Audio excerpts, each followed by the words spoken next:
syukurlah kalau banyak orang atau pribadi-pribadi yang menemukan atau memperoleh atau mendapat amanah tentang harta karun.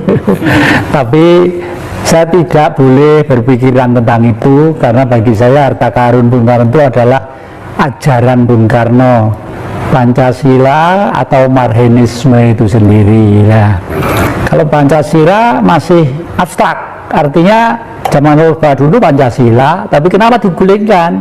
Karena yang dihapus Marxismenya lah. Kenapa? Oleh karena itu sekarang tugas saya adalah pelan-pelan lewat media yang bisa saya sampaikan untuk manusia memahami tentang Marxisme.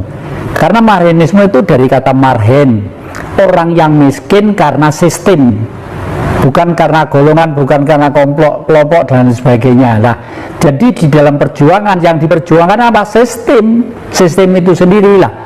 Oleh karena itu seperti akhir-akhir ini di Lampung atau di mana itu ditemukan beberapa karung duit gambarnya Bung Karno sama Bung Hatta, duit merah. Katanya dulu dititipkan Bung Karno di sana. Lah, waktu Bung Karno belum ada buku gambar Bung Karno, Bung Hatta itu tidak ada.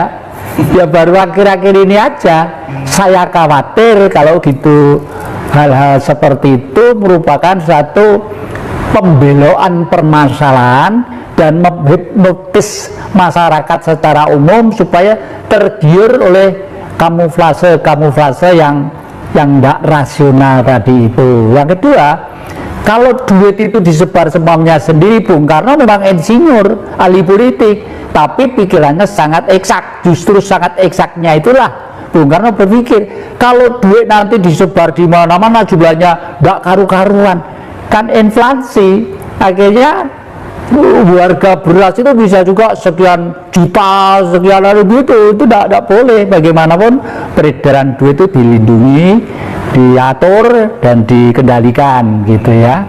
Itu kalau peninggalan yang lainnya, saya juga sering diantar ke sini satu lepekan kecil-kecil begini ya, katanya nih Mas jumlahnya banyak gitu.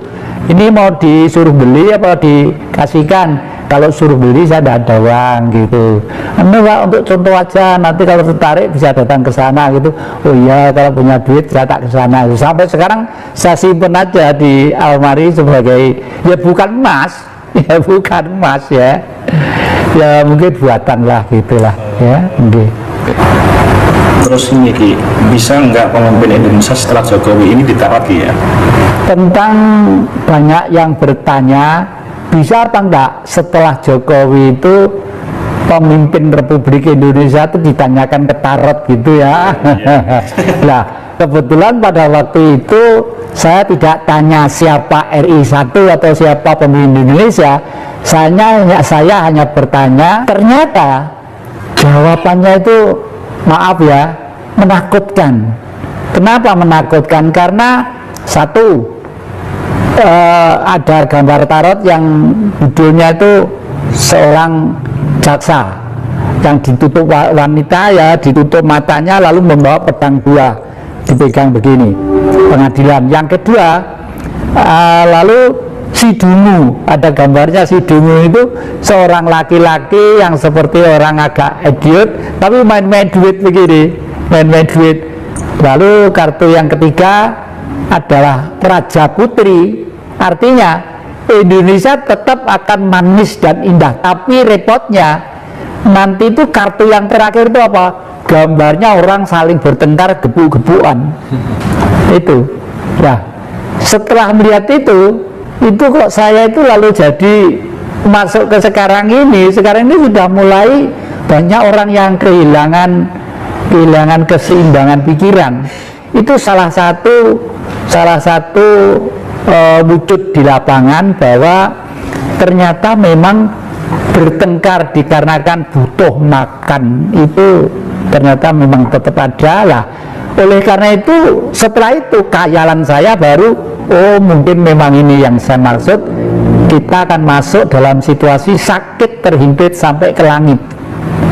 Jadi baru setelah Indonesia nanti itu masyarakatnya itu kepepet semuanya, pendidikannya kepepet, kesejahteraannya kepepet, mau buka ini kepepet, mau buka ini kepepet, buka ini kepepet, dada janda itu mungkin ya, mungkin baru nanti itu akan ada satu manusia yang tampil di zaman bayangan saya ini berjalan sampai tahun 2004 bayangan saya, tapi mulai gejolak itu mulai tanggal 12 bulan 12 ya, mulai dari itu yang saya ceritakan di depan tadi itu.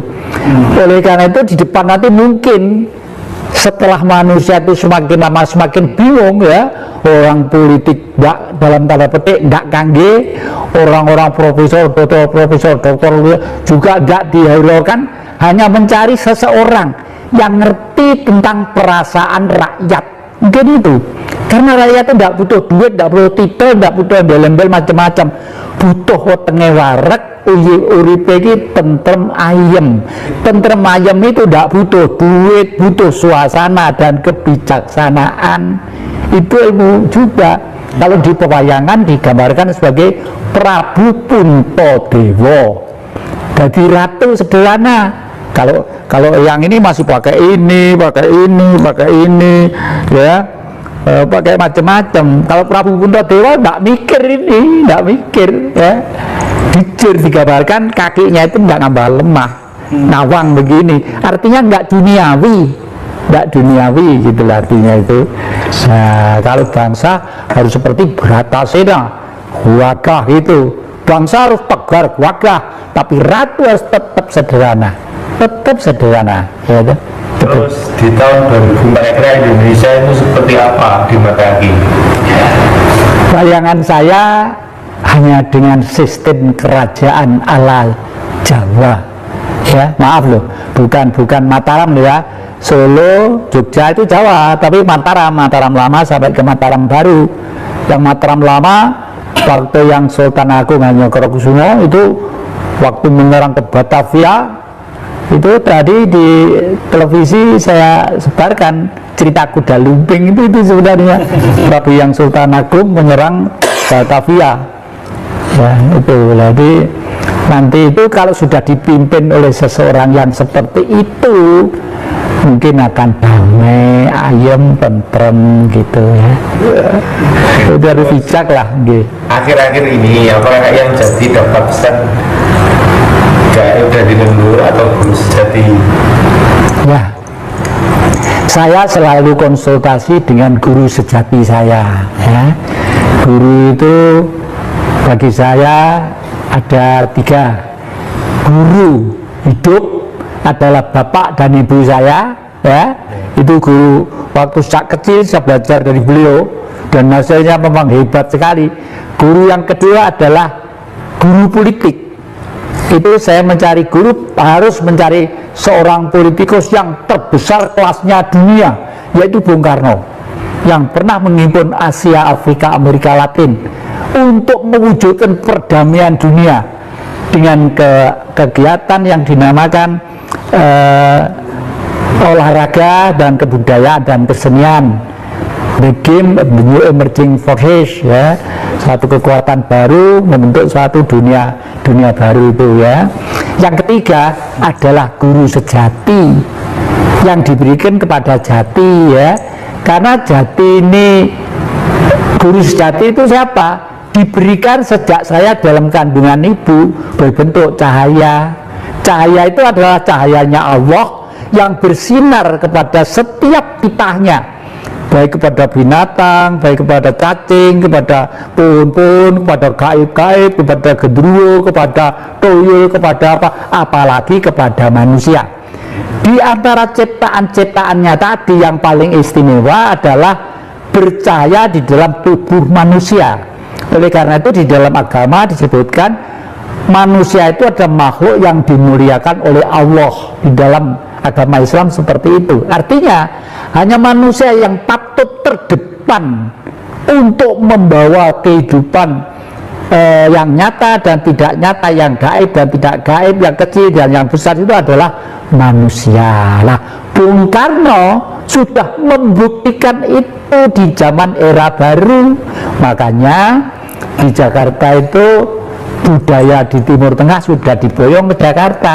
namanya apa? Tugu Monas. Yang bawah itu segi 4, yang namanya lingga. Ibu-ibu yang di atas itu Bapak Yoni ya, lingga dan Yoni ya. Alulan lumpang seperti di rumah kakek itu di depan ada lumpang. Itulah di bawah atasnya Mas, artinya murni. Jadi kalau pengen mencari kehidupan yang bersinar, yang sering kita sebut dengan istilah Tuhan, ya harus bersinar yang murni, yang indah. Dan emas itu ternyata bisa untuk mengantisipasi semua permasalahan yang kira-kira menyulitkan kehidupan manusia. Misalnya rumah dikasih susuk emas ya, mobil dikasih susuk emas, orang pengen cantik, pengen ganteng pakai susuk emas. Coba terus itu dipelintir sama budaya lain. Waduh, enggak boleh makan, jangan kelor ya, karena itu susuk iso rompok gitu.